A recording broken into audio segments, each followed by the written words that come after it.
ஓம் சிவாய நமக. நேயர்கள் எல்லாருக்கும் வணக்கம். குரோதி வருடம் கடைசி மாசமான பங்குனி மாத ராசி பலன் அப்படிங்கறது தான் இந்த வீடியோல நாம பார்க்க போறோம்.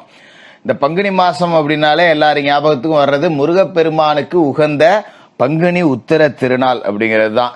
இந்த பங்குனி உத்திரம் இந்த மாசம் 28ஆம் தேதி, அதாவது ஏப்ரலுக்கு 11, பங்குனிக்கு 28ஆம் தேதி பங்குனி உத்திரம் அப்படிங்கிறது வருது. இந்த மாசத்துக்கு உண்டான கிரக அமைப்புகள் அப்படின்னு பாத்தீங்கன்னா நிறைய மாற்றங்கள் அப்படிங்கிறது இருக்கு. சூரிய பகவான் மீனராசியில இருக்கார், ராகுவோட சேர்ந்து இருக்கார். செவ்வாய் மிதுனத்திலிருந்து 24ஆம் தேதி கடகத்துக்கு போய் நீசமடைகிறார். புதன் மீனராசியில நீசமாயிருக்காரு. அதிசாரத்துல பங்குனி 4ஆம் தேதி கும்பராசிக்கு போறாரு. 27ஆம் தேதி மறுபடியும் மீனராசிக்கு போறாரு. சுக்கிர பகவான் மீனத்துல உச்சம். அப்ப நீசபங்க ராஜயோகம் அப்படிங்கிறது உருவாகுது. இந்த நீசபங்க ராஜயோகம் உங்களுக்கு சூப்பரான பலன்கள் அப்படிங்கறதெல்லாம் கொடுக்கும். குரு பகவான் ரிஷபத்திலையும் சனி பகவான் கும்பராசிலையும் இருக்காரு. மகா சனி பயிற்சி திருக்கணித பஞ்சாங்கப்படி 15ஆம் தேதி பங்குனிக்கு 15, மார்ச்சுக்கு 29 மீனராசிக்கு சனி பகவான் போறாரு. ராகு மீனத்திலையும் கேது கன்னிலையும் இருக்காங்க. இந்த கிரக அமைப்புகள் ராசி மாற்றங்கள் உங்களுக்கு எப்பேற்பட்ட பலாபலன்கள் அப்படிங்கிறத கொடுக்க போகுது அப்படிங்கிறத துல்லியமா நாம பார்த்துருவோம். சிம்மராசி நேயர்களே, உங்களுக்கு இந்த பங்குனி மாசம் எப்படி இருக்கு அப்படின்னு பாத்தீங்கன்னா, மாச தொடக்கத்துல உங்களோட ராசிநாதன் சூரியன் அஷ்டமத்துல இருப்பார். பொதுவாகவே பங்குனி அப்படின்னாலே சூரியன் போய் அஷ்டமத்துல தான் இருப்பாரு. அப்ப தமிழ் புத்தாண்டோட ஒவ்வொரு வருஷமும் பாத்தீங்க அப்படின்னா உங்களுக்கு சுமாரா தொடங்கும் அப்படின்னு சொல்லலாம். அதுல எந்த விதமான மாற்றமும் இல்லை. அடுத்த மாசமே பாத்தீங்கன்னா சூரியன் மேசத்துல போய் உச்சம் அடைஞ்சிருவார். அப்ப ஒரு நல்லது நடக்குது அப்படிங்கும்போது அதுக்கு முன்னாடி வர சின்ன சின்ன பிரச்சனைகள் கஷ்டங்கள் அப்படிங்கிறத நாம தாங்கிப்போம் அப்படிங்கிற மாதிரி இருக்கும். என்ன ஜோசியரை எடுத்த உடனே இப்படியே சொல்றீங்களே அப்படின்னு நீங்க நினைக்க வேண்டியதில்லை. நிறைய பொருளாதார ரீதியான முன்னேற்றம் அப்படிங்கிறது இந்த மாசத்துல இருக்கு. அஷ்டமத்துல சூரியன் மாட்டினாலும் சரி, பெருசா நீங்க பயப்பட வேண்டியதில்லை. இப்ப முக்கியமான விஷயம் என்ன அப்படின்னு பாத்தீங்கன்னா, இந்த மாசத்துல அஷ்டம சனி அப்படிங்கிறது வரப்போகுது. சில பேர் சொல்லியிருப்பாங்க, இல்ல ஜோசியரை சனி பயிற்சிலாம் 2026 நீங்க ஏன் ஜோசியரை பயமுறுத்துறீங்க அப்படின்னு. அதெல்லாம் கிடையாது. திருக்கணித பஞ்சாங்கப்படி சனி பகவானோட பயிற்சி அப்படிங்கிறது இந்த மாசம் பங்குனியில 15ஆம் தேதி தான், மார்ச்சுக்கு 29 இதுதான் சனி பயிற்சி திருக்கணித பஞ்சாங்கப்படி. ஆனா ஆலயங்கள்ல எல்லாம் நடக்காது. நீங்க போய் பார்த்து கூட ஏமாந்துட வேண்டியதில்லை. நீங்க கோயில்ல போனீங்கன்னா சனி பயிற்சி இல்லைன்னு தான் சொல்லுவாங்க. ஏன்னா இப்ப நமக்கு கல்யாணம் நடக்கிறது, கடவுள்களுக்கு திருக்கல்யாணம் நடக்கிறது. இப்படிதான் நம்ம இதை பிரிச்சு பார்த்துக்கணும். அப்பதான் உங்களுக்கு எளிதா புரியும். இப்ப நம்ம கல்யாணம் பண்ற மாதிரியா கடவுளுக்கு பண்றோம்? அது திருக்கல்யாணம், இது திருமணம் அப்படிங்கிறது. அப்ப மனிதர்களுக்கான பஞ்சாங்கம் அப்படிங்கிறது திருக்கணித பஞ்சாங்கம். இறைவனுக்கான பஞ்சாங்கம் அப்படிங்கிறது தான் வாக்கிய பஞ்சாங்கம். இது ஜோதிடர்களுடைய மாநாடு பெரிய பிரச்சனை நடந்ததுல சங்கராச்சாரியார் அவர்களாலேயே, காஞ்சி பெரியவர் அவர்களாலேயே தீர்க்கப்பட்ட ஒண்ணு. அந்த அடிப்படையில உங்களுக்கு கண்டச்சனி முடிஞ்சு அஷ்டம சனி அப்படிங்கிறது வரப்போகுது. அஷ்டம சனியை பார்த்து நீங்க பெருசா பயப்பட வேண்டியதில்லை. ஒரு பக்கம் சனி உங்களுக்கு அஷ்டமத்துல வந்தாலும், மறுபக்கம் பாத்தீங்கன்னா உங்களோட ராசியை பொறுத்த வரைக்கும் சனி பார்வையிலேருந்து நீங்க விலக போறீங்க. அந்த வகையில ஒரு நிவாரணம் தான், அதனால பயப்பட வேண்டியதில்லை. சரி, இந்த பங்குனி மாசம் அப்படின்னு பாத்தீங்கன்னா மாச தொடக்கத்துல மீன ராசியில புதன் நீசமடைகிறார், வக்கரமடைகிறார். ஒரு வருமான பற்றாக்குறை, ஒரு கடன் அடைக்க இன்னொரு கடன், இது மாதிரி காசு பணத்தால இருந்த பிரச்சனை அப்படிங்கிறதெல்லாம் ஒரு 4 தேதிக்கு நெருக்கடியா இருக்கும். 4 தேதிக்கு மேல நீங்கி போயிடும்.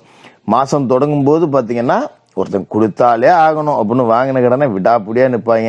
என்னடா பெரிய நலியா இருக்கு, எங்கேயாவது பிச்சை எடுத்தாலும் எடுக்கலாம், இவன மாதிரி ஆள்கிட்டலாம் நம்ம கடனை வாங்கக்கூடாதா அப்படிங்கிற அளவுக்கு நம்மள சோதிச்சு பார்ப்பாங்க. இல்லையா தரமாட்டமா போறியாருன்னா, இல்லை எனக்கு வேணும், ஏன் நம்மளை விட பெரிய பிச்சைக்காரன் மாதிரியே பேசுவாங்க. உயிரே போகுது நீ கொடுத்தாலே ஆச்சு அப்படின்னு.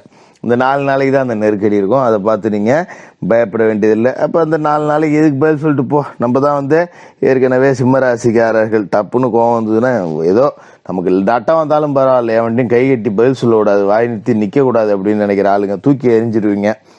4ஆம் தேதிக்கு மேல பாத்தீங்கன்னா கும்பராசிக்கு அதிசாரத்துல புதன் வந்துடுறார். லாபாதிபதியான புதன் உங்களோட ராசியும் பாக்குறாரு. அப்படிங்கிற இந்த நேரம் ரொம்ப அற்புதமான நேரம், பயப்பட வேண்டியதில்லை.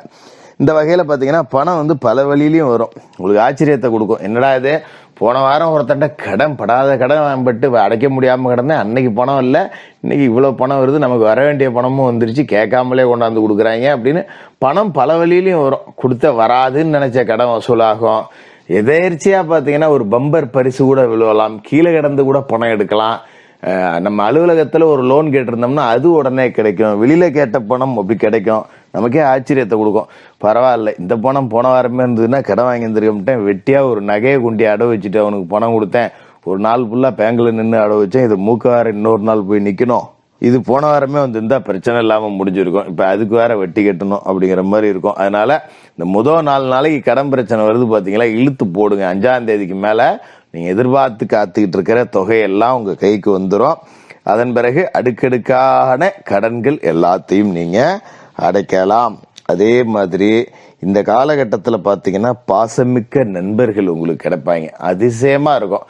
பொதுவாகவே சிம்மராசிக்காரர்களுக்கு நட்பு வட்டம் அப்படிங்கிறது பெருசாக இருக்காது, ரொம்ப எண்ணக்கூடிய அளவுக்கு தான் இருக்கும். விரல் விட்டு எண்ணக்கூடிய நண்பர்கள் தான் இருப்பாங்க. ஏன்னா நம்ம ரொம்ப ஆள் பார்த்து பழகும், நம்ம கோவப்படுவோம், நேர்மையாக இருப்போம். அதே மாதிரி நம்மளை சுற்றி இருக்கிறவனும் நேர்மையாக இருக்கணும் அப்படின்னு நினைக்கக்கூடிய ஆளுங்களாக இருப்பீங்க. அதனால் பொதுவாகவே சிம்மராசிக்காரர்களுக்கு நண்பர்கள் இருக்க மாட்டாங்க. இருக்கிற 1-2 பேரும் பார்த்தீங்கன்னா பிரயோஜனம் இல்லாமல் தான் இருப்பாங்க. இப்போ இந்த மாதிரியான காலகட்டத்தில் தான் நண்பர்களால் பிரயோஜனம், உதவிகள் அப்படிங்கிறது கிடைக்கும்.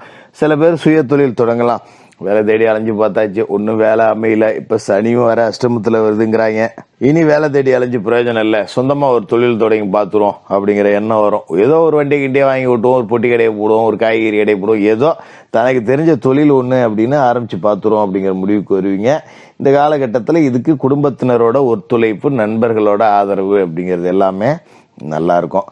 அதுமாரி மீனத்தில் சுக்கிரன் உச்சமாகவும் வக்கரமாகவும் இருக்கார். 3க்கும் 10க்கும் அதிபதியான சுக்கிரன் பரிவர்த்தனை யோகத்தோடு இருக்காரு, தொட்ட காரியங்களில் வெற்றி கொடுக்கறதுக்காக. இதான் இந்த காலகட்டம் அப்படிங்கிறது. படிப்புக்கு தகுந்த வேலை கிடைக்கலையே அப்படிங்கிற நேரத்தில் இப்போ வேலை கிடைக்கும். நல்லா படிச்சிருக்கேன், வேலை கிடைக்கல, இன்ஜினியரிங் படிச்சுட்டு வீட்டில் உட்காந்துருக்கேன், ஆனால் கொத்தனார் சித்தாளுக்கு நாட்டில் பஞ்சமாக இருக்குது, இன்ஜினியருக்கு தான் வேலை கிடைக்க மாட்டேங்குது, இன்ஜினியர்னாலே அவனும் மதிக்க மாட்டேங்கிறான், தினக்கூலிக்கு கிடைக்கிற சம்பளம் கூட இன்ஜினியருக்கு கிடைக்கலையே, படிச்சுட்டு உட்காந்துருக்கனே, 4 பேர் மட்டமாக பேசுகிறாங்களே அப்படின்னு அவங்களுக்கெல்லாம் படிப்புக்கு தகுந்த வேலை அப்படிங்கிறது நிச்சயமாக இந்த காலகட்டத்தில் கிடைக்கும். தொட்ட காரியங்களில் வெற்றி கிடைக்கும், கவலைப்பட வேண்டியதில்லை. இதுமாரி ஒரு இடத்துல வேலை செய்கிறவங்க மேல்மட்ட அதிகாரிகளால் பாராட்டப்படக்கூடிய வாய்ப்பு அப்படிங்கிறதும் பரிபூர்ணமாக இருக்குது. இதை பயன்படுத்திங்க. அதே மாதிரி ராசிக்கு யோகம் செய்யக்கூடிய கிரகமான செவ்வாய் லாப வீட்டில் இருக்கார். இடம் வாங்க விற்க, பூமி மனை வாங்க விற்க, இந்த மாதிரி கமிஷன், தரகு, புரோக்கரேஜ் இந்த வேலை செய்கிறவங்க நல்லா சம்பாதிக்கலாம். அதுமாரி இடம் விற்கலாம், இடம் வாங்கலாம், இடத்த பாகம் பிரிக்கலாம். இது எல்லாத்துக்குமே பூமிக்காரகன் லாப வீட்டில் 24 தேதி வரைக்கும் இருக்கார். அப்படிங்கிறதால நிறைய நன்மைகள் அப்படிங்கிறது நடக்கும். 24ஆம் தேதிக்கு மேலே கடகராசியில் அவர் நீசமடைகிறார். அப்படிங்கிறப்ப கொஞ்சம் தன்னம்பிக்கை அப்படிங்கிறது குறையும். அதை பற்றி நீங்கள் பெருசாக கவலைப்பட வேண்டியதில்லை. மாதிரி மாத கடைசியில் பார்த்தீங்கன்னா பங்குனி 27 புதன் மறுபடியும் மீனராசிக்கு போய் நீசம் அடைஞ்சிருவார். சூரியனோட சுக்கிரனோட சேர்ந்து நீசபங்க ராஜ யோகத்தையும், புத சுக்கிர யோகத்தையும், புத ஆதித்ய யோகத்தையும் கொடுக்குறார். வீட்டில் மங்கள நிகழ்ச்சி நடக்கும்.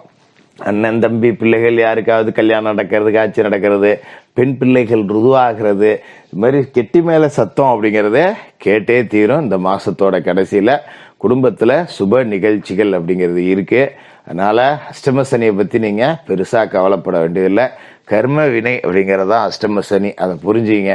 நீங்கள் பாவம் செஞ்சால் உங்களை தேடி பாவம் வரும், நீங்கள் புண்ணியம் செஞ்சால் உங்களை தேடி புண்ணியம் வரும். அதே மாதிரி சிம்மராசிக்கு சூரிய பகவான் அதிபதி, சூரியனுக்கு சனி பகை வீடு, அதனால் பிரச்சனை வரும் அப்படின்லாம் சொல்லுவாங்க, நம்ப வேண்டியதில்லை. சனி பகவான் நீதிகாரகர். பகை வீட்டுக்கு ஒரு நியாயம், தான் வீட்டுக்கு ஒரு நியாயம், நட்பு வீட்டுக்கு ஒரு நியாயம்லாம் செய்ய மாட்டார். எல்லாருக்கும் போல பொதுவான பலன்கள் தான். பிறருக்கு நன்மை நினைத்தால் நன்மை நடக்கும், பிறருக்கு தீமை நினைத்தால் தீமை நடக்கும். அதனால கர்ம வினைகளின்படி பிற உயிர்களுக்கு எந்த விதமான தீங்கும் இல்லாம உங்க வாழ்க்கையை நீங்க வாழுங்க. சின்ன சின்ன பிரச்சனைகள் ஏழரை சனி கொடுக்க தான் செய்வார். மாற்றுப்பாலினத்தவர்கிட்ட பழகும் போது கவனமா பழகுங்க. ஆண் பெண்ணுகிட்டையும், பெண் ஆணுகிட்டையும் வேலை வெட்டி செய்யக்கூடிய இடத்துலயோ இல்ல பயணங்கள்லயோ பொதுவெளியிலயோ நல்ல கவனத்தோட பழகுங்க. பெரிய அளவுல பாதிப்புகள் எதுவும் இருக்காது. அஷ்டம சனியை பார்த்து நீங்க அச்சப்பட தேவையில்லை.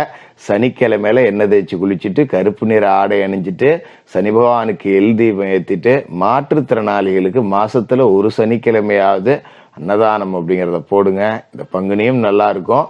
அஷ்டம சனி அப்படிங்கிறத பார்த்தோம். நீங்க பயப்பட வேண்டியதில்லை. சிம்மராசிக்காரர்களுக்கு வாழ்த்துக்கள்.